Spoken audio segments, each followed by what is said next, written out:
Böyle görünüyor. Ne olduğunu anlamadım. Kocam dedi ki burası önceden tahıl ambarıymış. Şimdi yarı kafe, yarı müzeye çevirmişler.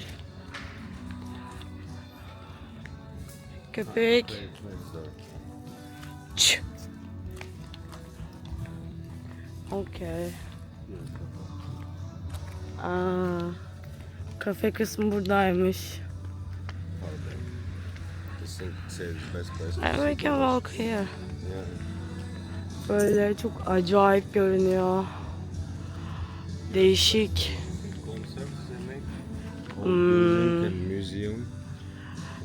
It's a really good car, by the way. Modified. Okay. So you want to sit there or just see? Tövbe aşağı. Gün batımını izliyoruz şu an. Başımıza bir iş gelmezse bari. Kafe böyle işte.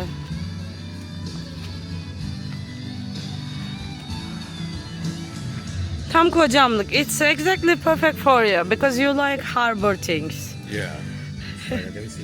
It's perfect for you.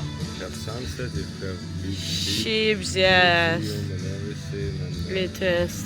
it's basically Sydney Harbor. It's literally your style. Burada da biri yaşıyor galiba. Böyle. Değişik görünüyor. İlginç şeyler görmeyi seviyorsanız güzel. Gemide de biri yaşıyor bak. Burada. Do you want to see it or that's it? You hungry? Yes, but I was hoping we can eat street food. Yeah, you can. So let's go. Okay. Here I will to- take picture. You know, to drink beer, sit in sunset. Ah. This side. Okay. Between 30 and 80. Okay. Böyle devam ediyor. Pisi pisi. İlginç. Ama biz yemek yemeye gideceğiz. Çünkü ben açım. No exit? We can exit. Böyle. Değişik bir yer. Girişi de böyle aslında. Biz köprüden geçtik. Hocam. İkimiz, we put same color t-shirt. Oh, what? Yeah. It's so cute. Böyle tatlış bir duvar görseli de yapmışlar. Girerken böyle görünüyor. Neyse. Değişik. Can you take a... Ana caddeye çıktık. Fiti fiti fiti fiti fiti fiti. Yürüyeceğiz. Kendimize yiyecek bir şeyler buluyoruz. Burası biraz değişik bir havası var. Sanki Tayland'dan bağımsız gibi. It looks like independent from Thailand. And while we're walking on the way, the street food, actually, the people who speaking, I understand they were speaking Filipinese. Yeah. Did you know in Philippines they speak in 15 language?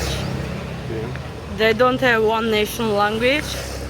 So it's when you change your island, they cannot understand you, and some of islands, it's changing which city you are going. Yeah. Wait, I will take the picture of this. Herkes burada takılıyor diye. Graffiti and everything. Oo. Bayağı güzel görünüyor. Herkes buraya yürüyor diye. Beautiful. Yes. This is also. Biz de bir bakalım dedik neymiş diye. Ağzıma girme. Tayland kralı. Merhaba. I think you can just make picture inside of the ship. Böyle iskele. Çok da bir şey numarası çıkmadı bence. Fotoğraf çekinmeye gidiyorlar. Güzel görünüyor bu arada, yalan yok yani. Gemiler bayağı eski. Oh, maybe...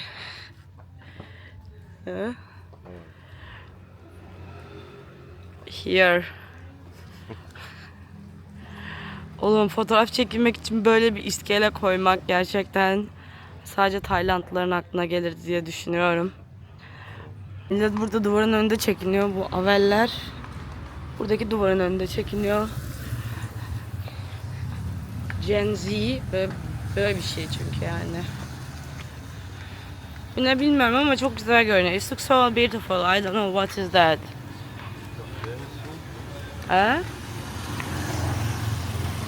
Oh, stop. Shop. Okay. And what's that? This one, cafe? Design. Cherry. I think it's Vietnamese. No, it's a perfume store. Oh, Original same store. cool. Burada da bir tane stüdyo var. This also looks cool. Kahve dükkanı. I think wherever we sit, it's open and all. Looks so cool. Yürümeye ve keşfetmeye devam. İlginç görünüyor.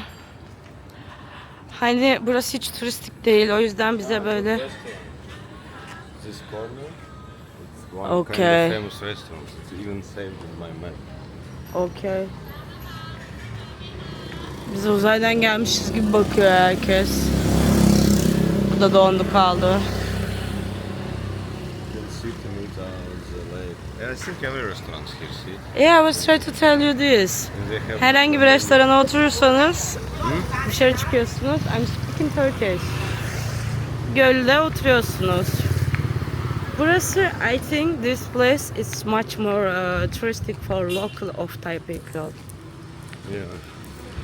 Oh, save the wall.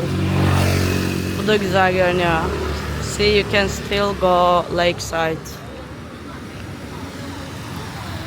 Şimdi milletin ağzına kamerayı sokmamak için döndürdüm. Kocam, can you be a little bit careful? I'm careful. What is this so beautiful, see? 10 บาท 10 บาทค่ะแล้วก็นัดค่ะ Ne diyorsun anlamıyorum ama น้ำมะพร้าววุ้นมะพร้าวด้วยเนาะ bir şey satıyor herhalde. Bu da güzel görünüyor. Çok ilginç. This is also this boutique house. What's that? What do I say? Okay. Pilates, yoga. İlginç. Muhtemelen burası mesela Tayland'da yaşayanlar için gezmelik bir yer. Hani şey gibi düşünün. İşte kimse hani eğri oturalım, dürüst konuşalım.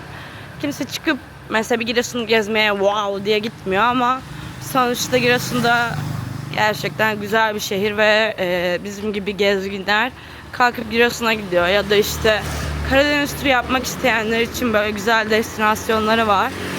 Ama böyle çok işte ucubik yani böyle değişik rotaları seven insanlar Giresun'a gidiyor. Songla'da bence böyle bir rotasyon. Büyük ihtimalle Tayland'da bak kızlar mesela fotoğraf çekiniyor. Bu arada böyle Asya'da böyle değişik bir gelenek var. Neyse Songla'da böyle bir rotasyon. Daha böyle muhtemelen Tay yerlilerin işte geleneksel bozulmamış Tay kültürünü görmek için. Muhtemelen tarihi var. Okumadım ama okuyup bir sonraki videoda size bunu anlatırım. Hani o lokasyonları görmek için geldiği bir yer. Şey gibi yani.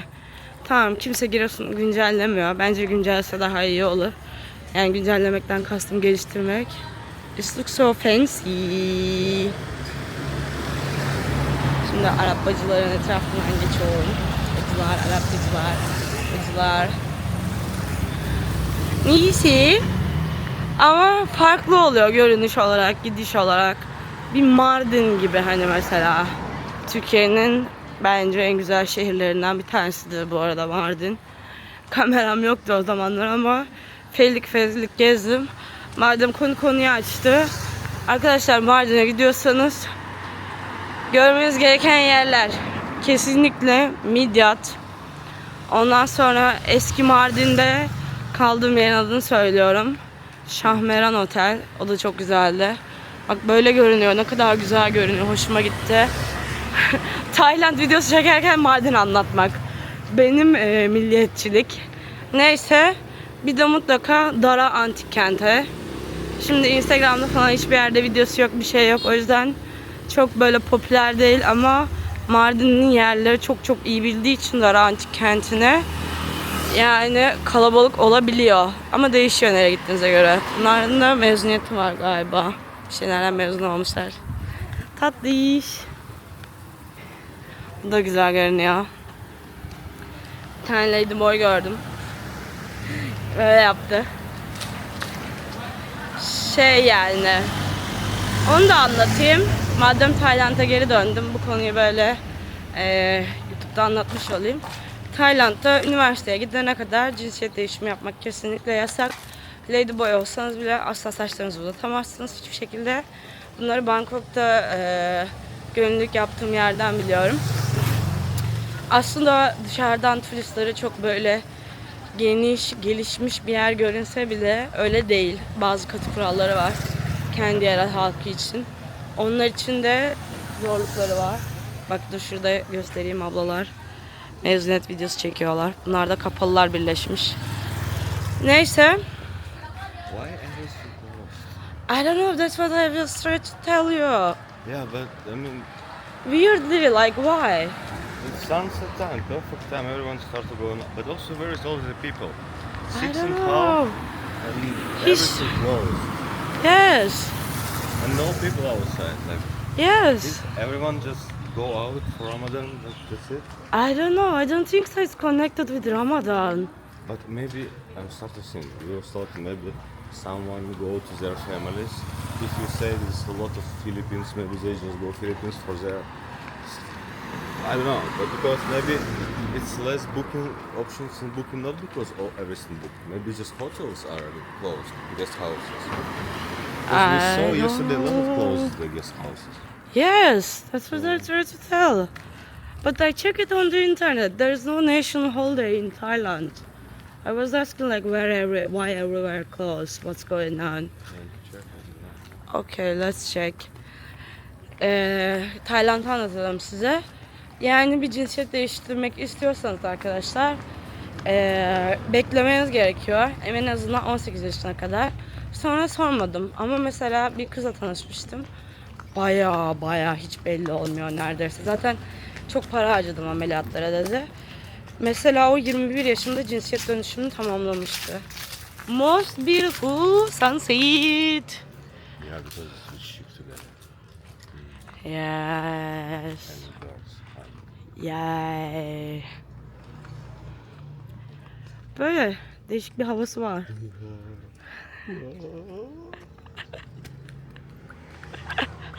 Kocam ve gemi aşkı. Eli belinde.